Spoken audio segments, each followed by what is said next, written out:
let me just take a step back and say that since its inception, it is nice to see that this is the second conclave since last year, and it is good to see that a common and shared purpose amongst the important associations represented by the respective presidents.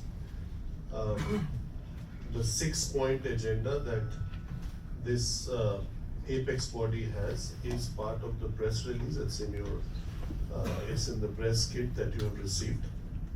I think the good news is none of those points require any capital infusion from the government.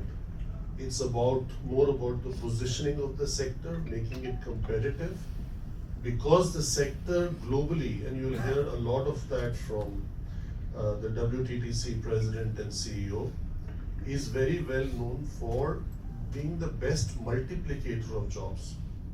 So when we say today tourism contributes 6.7 or 7% to the GDP, that's all that can be calculated based on the formal sector.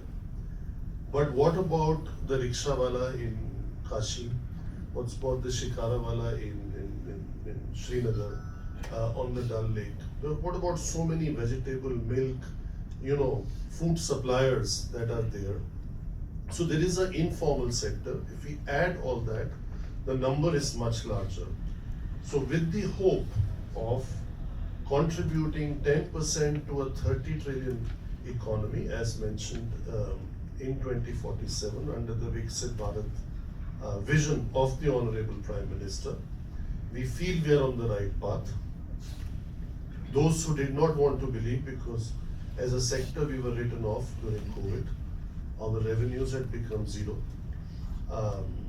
We still didn't cry, we didn't ask for anything. I think since then, the bounce back of tourism, especially on the domestic front, has been phenomenal. The challenge we have is we are nowhere close to even our fair share of inbound coming, that's the foreign tourist arrivals, that's what we call the other abbreviation of FTA. It's sub 10 million, and even that, there is a lot of numbers which are not your real contribution to your GDP or to your foreign exchange earnings, because a lot of those are also part of Indian diaspora living abroad, and it's because of holidays or spiritual reasons or other personal reasons. So the opportunity is immense. Just as an example, city of Paris gets 25 million foreign tourists, just one city. So when I think of sports tourism, educational tourism, health tourism, Ayurveda, yoga, when I think of as a wedding tourism, because a lot of people, you would be aware through your own social circles, get married in India and bring so many of their friends who studied with them in US, UK, Europe, wherever else, Australia, etc.